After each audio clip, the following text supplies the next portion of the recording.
Assalamualaikum warahmatullahi wabarakatuh.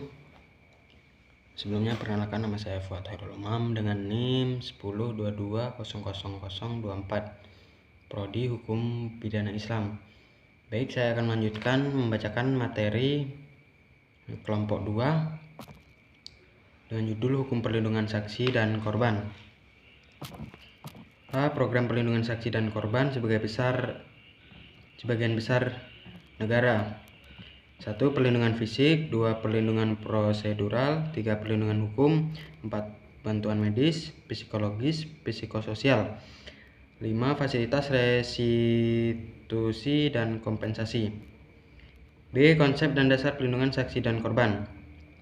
Pada awal keberadaan saksi dan korban, kuranglah diperhitungkan keselamatan baik untuk dirinya sendiri maupun keluarga pada kasus-kasus tertentu. Menjadi taruhannya atas kesaksian yang mereka berikan. Dalam KUHP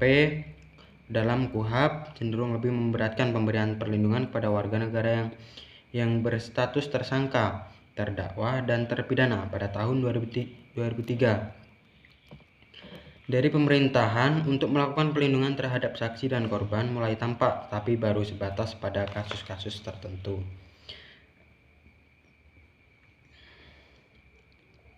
Perlindungan yang diberikan pun hanya dalam bentuk peraturan pemerintahan, yaitu PP nomor 24 tahun 2003 tentang tata cara perlindungan terhadap saksi, penyidik, penuntut umum, dan hakim dalam perkara tindak pidana terorisme, dan Peraturan Pemerintah Nomor 57 tahun 2003 tentang tata cara perlindungan khusus bagi pelapor dan saksi tindak pidana pencucian uang.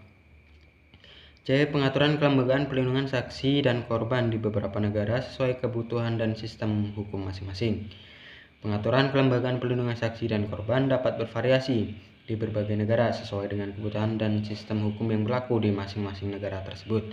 Berikut adalah beberapa contoh pengaturan kelembagaan perlindungan saksi dan korban di beberapa negara. 1. Amerika Serikat. Di Amerika, perlindungan saksi dan korban diatur melalui undang-undang federal dan negara bagian. 2. Di Inggris. Di Inggris terdapat program perlindungan saksi yang dikelola oleh National Crime Agency. 3. D.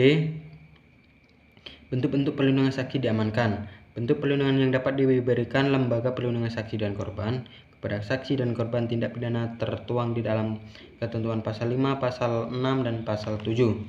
Pasal 7, pasal 9, dan pasal 10